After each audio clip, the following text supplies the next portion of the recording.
Ya, jadi semalam itu saya family bonding bareng saudara saya. Jadi saya itu 3 bersaudara, teman-teman. Saya anak bungsu dan abang saya ada 2 abang ya, semuanya laki-laki. Semuanya udah pada nikah. Kita tuh dari awalnya bertiga, sekarang berarti udah berenam gitu ya. Dan juga ditambah anak-anak kita tuh jadi banyak gitu ya teman-temannya, Masya Allah. Dan kita semalam itu melakukan family bonding yang pertama kalinya.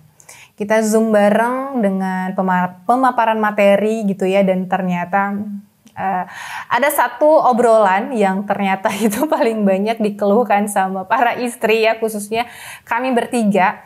Itu adalah kenapa sih suami itu kalau ditanya gimana, nggak gimana-gimana, biasa aja gitu ya. Karena kan istri tuh kepo gitu, pengen tahu suaminya di lapangan kerja tuh gimana gitu. Ada kisah apa, ada hal menarik apa gitu yang dia pengen tahu gitu. Tapi suami tuh kalau ditanya yang biasa aja, nggak ada hal yang menarik gitu. Dan istri ngerasa, kenapa sih nggak mau cerita sama aku, nggak nyaman ya sama aku ya, oh aku nggak bisa dipercaya ya, dan muncullah masalah yang kita bikin sendiri gitu ya.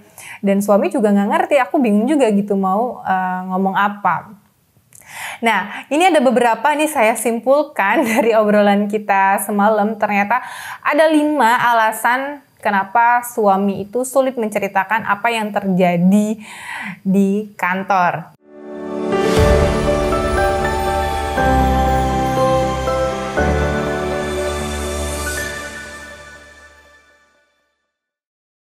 Jadi bukan karena mereka merahasiakan sesuatu atau mereka nggak percaya sama kita ya, tapi ternyata memang ada alasan-alasannya. Teman-teman, kita berprasangka baik aja sama suami kita ya. Nah, yang pertama, suami tidak menjadikan obrolan yang di kantor ke rumah itu sesuatu hal yang menarik. Jadi memang itu tidak menarik buat dia ceritakan. Jadi ya kita nggak bisa memaksa suami kita untuk dengan antusias menceritakan keadaan di kantor, karena menurut dia memang biasa aja. Dan suami ternyata dia tidak terlalu nyaman saat ditanya secara direct seperti itu ya. Jadi memang mesti smooth banget gitu kalau kita mau menggali sesuatu yang ada cerita gitu ya dari suami, itu memang perlu smooth banget, nggak bisa to the point gitu ya. Ada apa? Gimana kabar kamu hari ini? Ada cerita apa hari ini? Tuh nggak bisa ya. Jadi memang kita mesti smooth banget.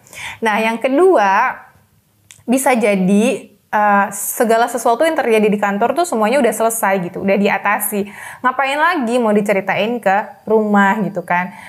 Gitu. Jadi udah selesai, udah ngapain lagi dibahas gitu. Dan kadang istri tuh kan pengen tahu aja gitu kan, tapi ya suami ngerasa itu udah selesai dan nggak perlu dibicarakan lagi gitu. Nah, yang ketiga, kalau misalnya memang ada masalah di kantor, biasanya suami lebih memilih untuk merahasiakan aja. Sebenarnya bukan merahasiakan atau menyembunyikan sih, cuman lebih ke pulang ke rumah tuh pengennya bikin istri happy gitu, nggak mau bikin istri khawatir. Jadi cukup dia aja yang menyelesaikan permasalahan yang ada di kantor. Nah, kita sebagai istri berprasangka baik aja, bukan sama sekali suami ingin merahasiakan. Kita bantu doa aja, semoga masalah-masalah yang ada di kantornya itu bisa segera selesai, dan Allah berikan kekuatan mereka untuk mencari nafkah untuk keluarga ini. Nah, yang keempat, bisa jadi karena memang suami itu kesulitan untuk bercerita, karena memang dia tidak terbiasa bercerita. Mungkin memang dari masa kecilnya gitu ya, dari masa remajanya dia tidak pernah terlatih terbiasa untuk bercerita, sehingga dia merasa apa yang mau diceritain gitu, padahal sebenarnya banyak banget bahan dan dia tidak menyadari ada banyak sekali yang sebenarnya perlu diekspresikan dan diceritakan, tapi dia kesulitan gitu, bingung mau gimana sih ngomongnya gitu.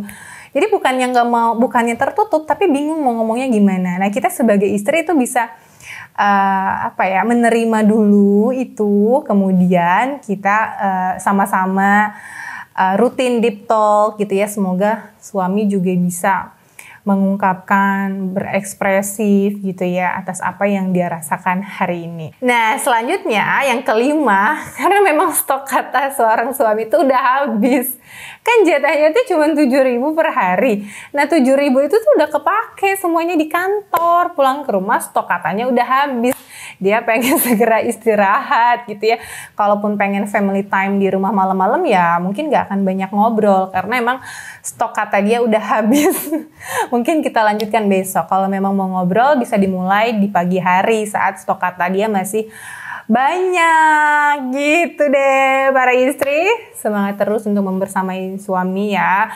Kita sama-sama berjuang dan saya senang banget semalam bisa family bonding bareng keluarga. Dan teman-teman bisa juga nih untuk yang apalagi jarak jauh gitu ya melakukan family bonding bisa via Zoom gitu ya. Mungkin bisa datangkan satu pemateri untuk memaparkan pemateri, belajar bareng gitu, saling terbuka bareng.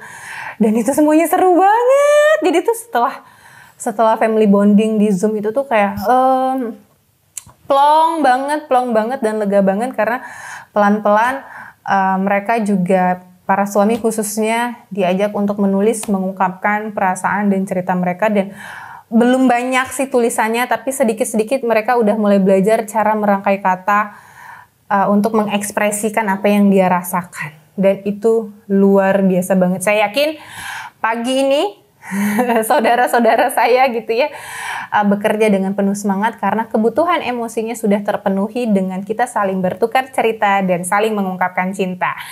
Keluarga kamu, yuk luangkan waktu untuk family bonding.